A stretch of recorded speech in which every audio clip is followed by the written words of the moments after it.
Hi, my friends. Today I want to present you a new story. Enjoy watching it. The air was still as I approached the front door, keys jangling in my hand. I hesitated before stepping inside, knowing what likely awaited me. The tension in our house had become a living thing, coiling tighter with every passing day. As I pushed the door open, Lauren was pacing the living room, her phone gripped tightly in her hand. She looked up, her expression a mixture of exhaustion and anger. "They called again," she said without preamble, thrusting the phone toward me. "Your mother left another voicemail. This one's different." I pressed play and my mother's voice, sharp and laced with accusation, filled the room. "You're being cruel, Ben. Cruel to Elise, cruel to your own mother. Do you even understand the damage you're doing? She can't eat, can't sleep because of you. Fix this or you'll regret it." Lauren crossed her arms, her tone trembling with frustration. "Ben, this has to stop. I'm not going to keep living like this." Before I could respond, a loud knock rattled the door. My stomach tightened. "Don't answer it," Lauren whispered, stepping closer. But the knocking grew louder, more insistent. I peered through the peephole and saw my mother and Elise standing on the porch. My mother's lips were pressed into a thin line, and Elise's eyes were red-rimmed, her face streaked with tears. I opened the door but didn't step aside. "What are you doing here?" Elise stepped forward, her voice breaking. "Ben, please. I can't take this anymore. You'd shut me out of your life when all I've ever wanted is to be part of it. Don't you understand how much this hurts?" I gripped the doorframe, forcing myself to remain calm. "Elise, I'm sorry for what you're going through, but this isn't about you. Lauren and I have a child to think about. A child you're going to deprive of a family." My mother snapped, her voice rising. "Do you even care about the pain you're causing? Elise is your sister. And Lauren is my wife." I shot back, my voice cold. "My priority is her and our baby, not managing Elise's emotions or catering to your demands." Elise's sobs turned to heaving gasps. She clutched my arm. "I can't give Mom the grandchild she wants. Don't you see? You have the chance to make things right. For all of us." Lauren appeared at my side, her voice firm and cutting. "Making things right doesn't mean sacrificing our peace to accommodate your guilt.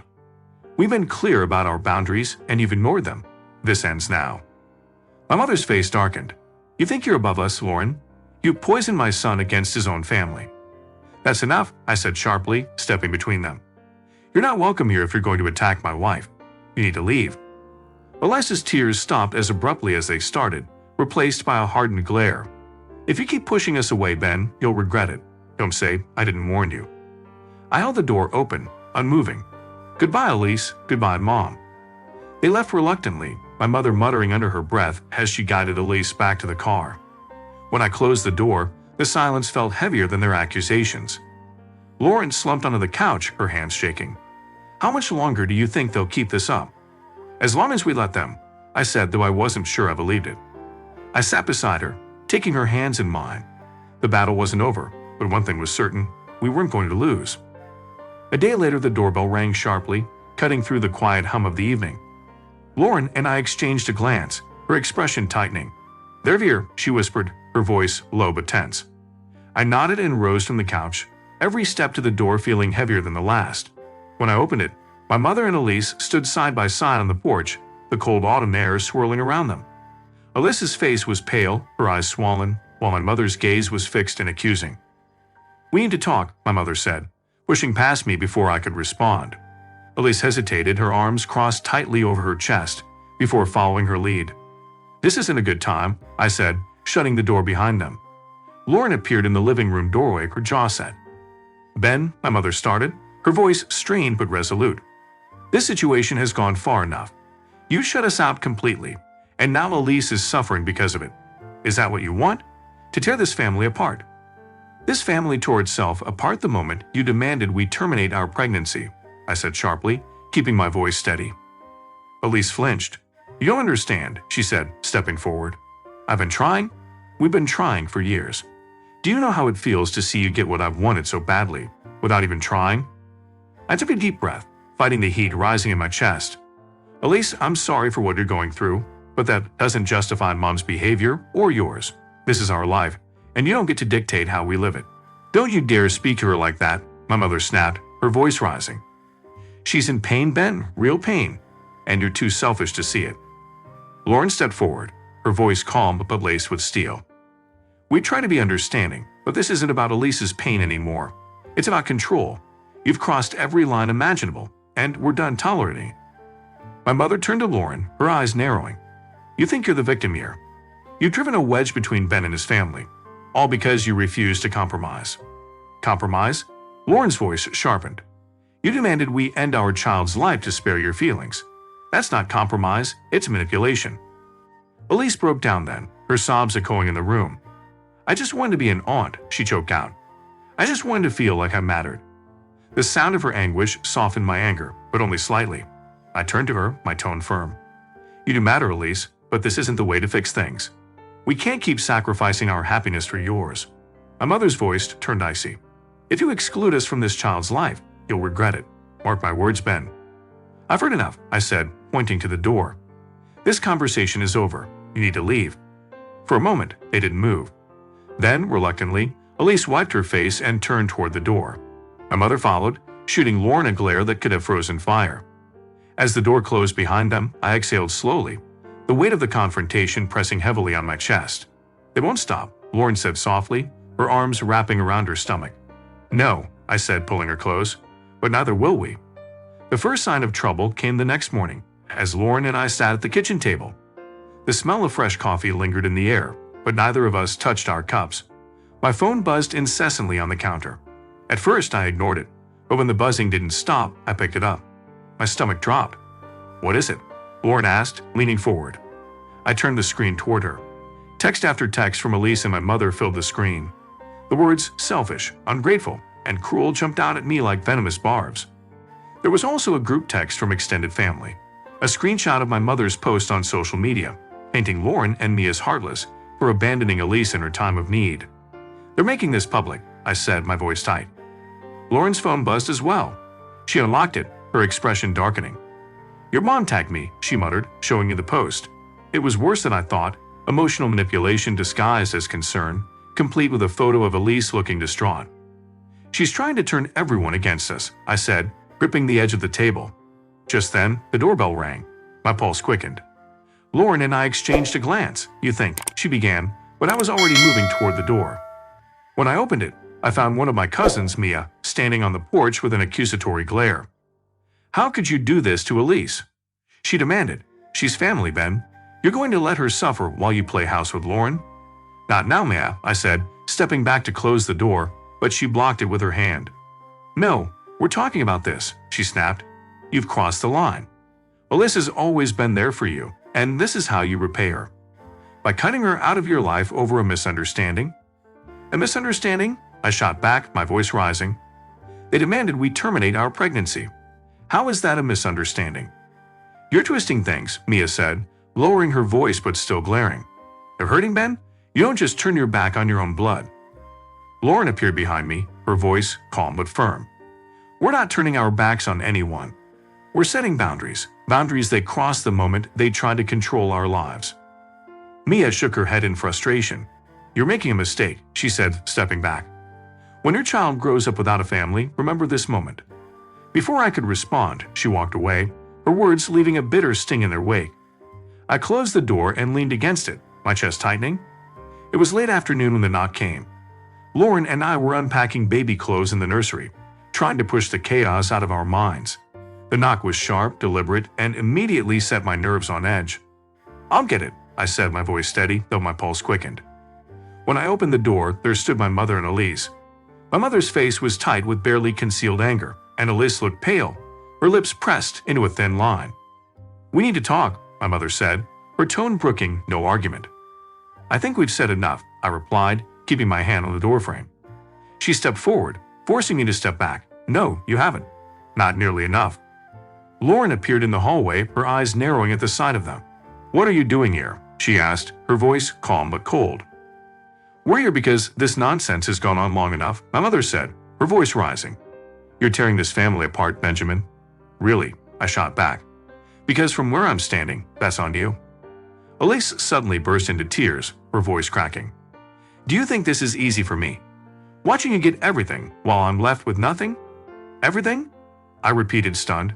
"Elise, we're talking about my child, my family. You think I'm going to apologize for that?"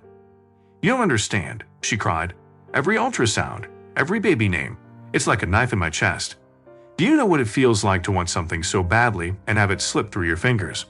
I sighed, my anger giving way to something softer. Elise, I do feel for you. I really do. But what you're asking of us is impossible. This isn't about you. My mother stepped in, her voice cutting like steel. Then, make it about me. I have sacrificed everything for this family, and I won't stand by while you destroy it. Either you apologize, make things right with Elise, and include us in this child's life, or we're done.